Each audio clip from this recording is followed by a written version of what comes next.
Assalamualaikum warahmatullahi wabarakatuh. Kami dari kelompok pejuang akan menyampaikan podcast yang berjudul Pendidikan Sebelum Merdeka, Sesudah Merdeka, Masa Kini dan Model-Model Pendidikannya. Mohon disimak dengan baik ya, semoga bermanfaat.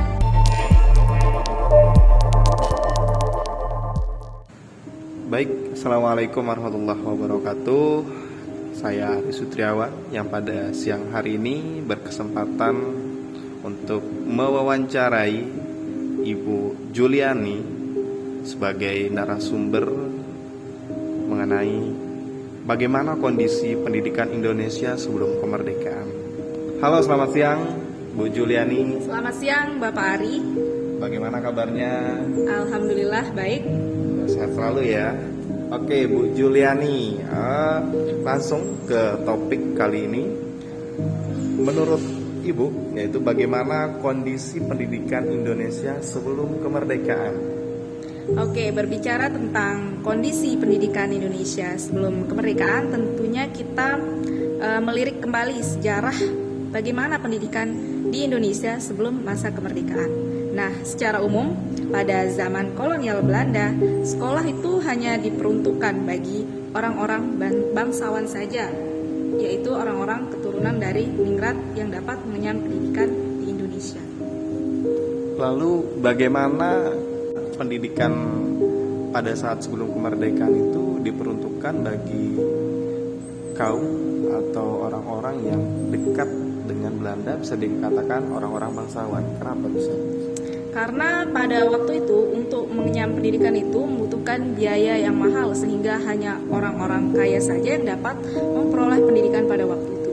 Dan kemudian pendidikan pada zaman kolonial Belanda itu difokuskan untuk dapat dikatakan difokuskan untuk membantu kegiatan penjajahan. Maksudnya pendidikan itu diberikan kepada orang-orang Belanda untuk membekali mereka, mempersiapkan untuk proses perang nantinya.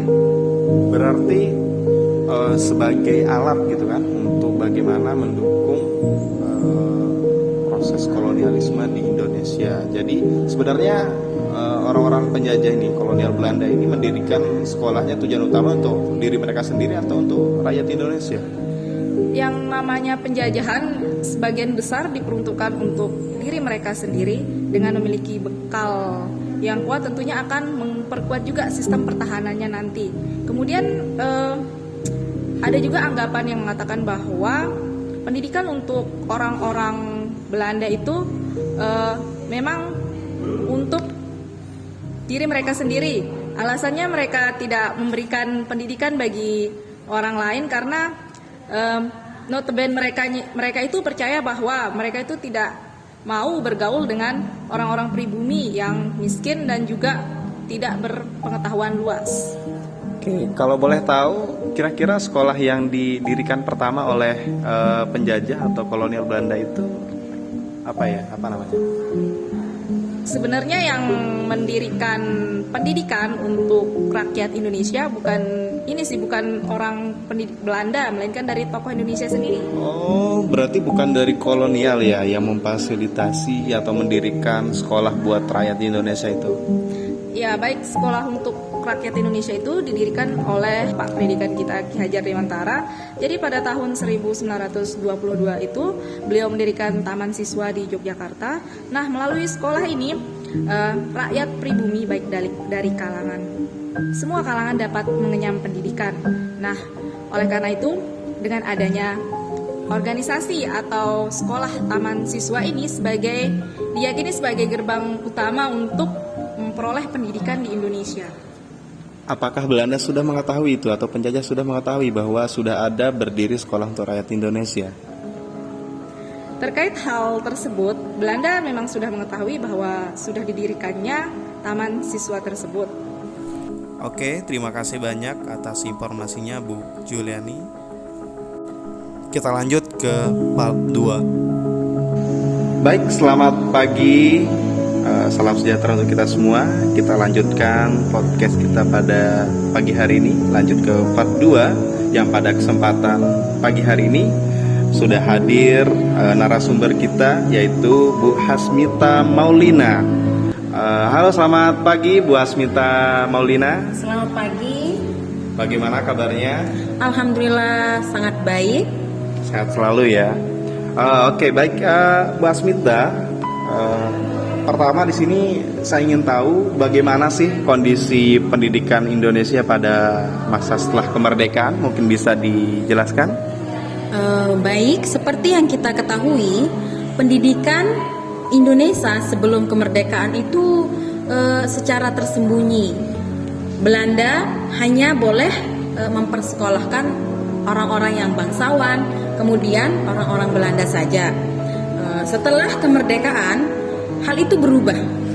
Kemerdekaan membawa bangsa Indonesia menjadi lebih maju.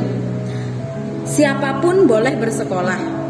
Dan fokus utama pendidikan nasional pada pasca kemerdekaan, yakni Indonesia lepas dari penjajahan untuk mencerdaskan dan meningkatkan kualitas serta kemampuan bangsa.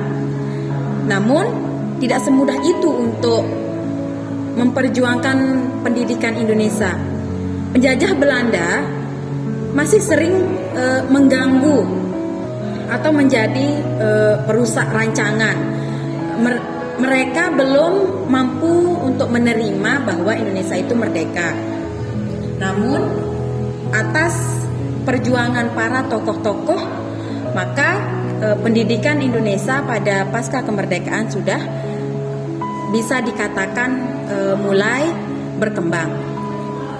Berarti pada saat setelah kemerdekaan itu Belanda juga belum sepenuhnya merestui ya tentang berjalannya pendidikan yang ada di Indonesia.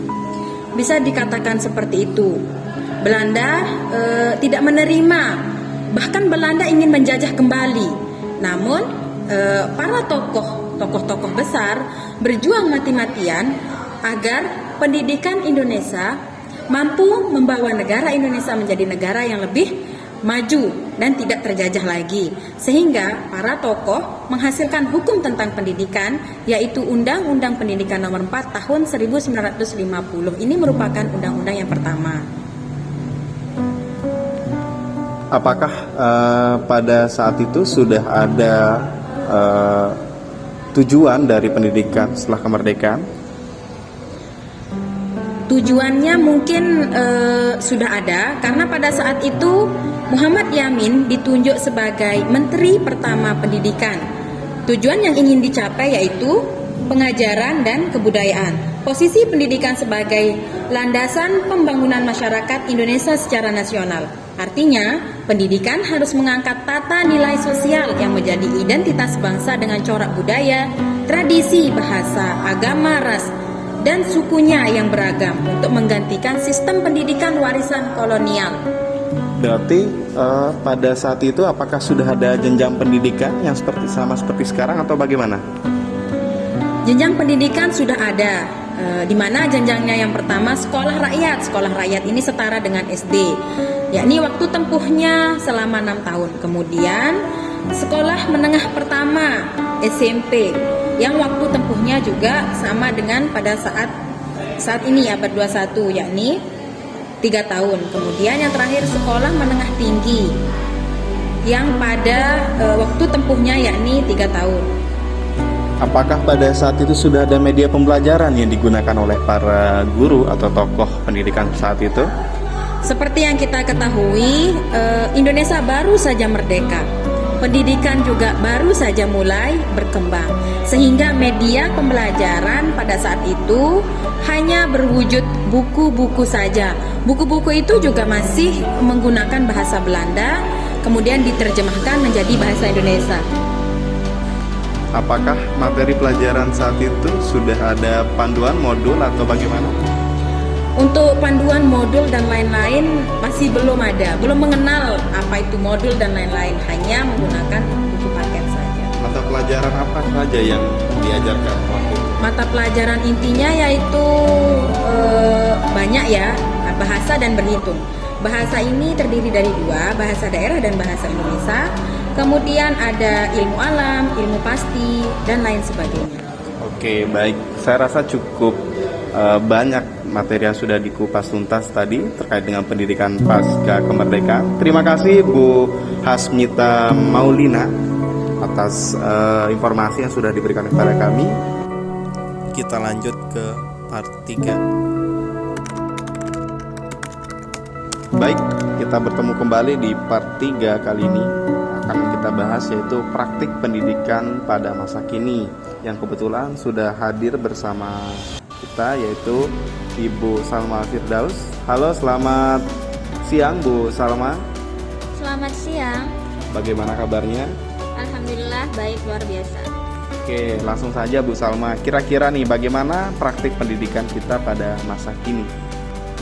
Pendidikan masa kini sangat erat kaitannya dengan pendidikan abad 21, yang dimana pendidikan abad 21 di sini merupakan suatu peralihan pembelajaran kurikulum yang dikembangkan menuntun sekolah untuk mengubah pendekatan pembelajaran dari teacher center menjadi student center, atau yang awalnya berpusat pada guru menjadi berpusat pada siswa. Hal ini sesuai dengan tuntutan masa depan di mana peserta didik harus memiliki kecakapan berpikir dan belajar. Pembelajaran abad 21 sangat identik kaitannya dengan 4C, yang dimana meminta siswa untuk bisa yang pertama komunikasi, yang kedua kolaborasi, yang ketiga critical thinking atau berpikir kritis, dan yang keempat kreatif. Selain itu juga dalam pendidikan masa kini, guru-guru dituntut untuk menguasai teknologi karena semakin perkembangan yang semakin membutuhkan teknologi, begitu pula pendidikan membutuhkan teknologi. Kemudian jika dilihat dari model-model pembelajaran yang sudah mulai berkembang, yang dimana di pendidikan masa kini sangat erat kaitannya dengan pendekatan cooperative learning dengan model-model PBL, PJBL, berpikir kritis, inquiry, dan lain sebagainya. Terima kasih Bu Salma Firdaus atas informasi yang sudah diberikan. Dan jangan kemana-mana, kita akan lanjutkan ke part 4, yaitu part yang terakhir.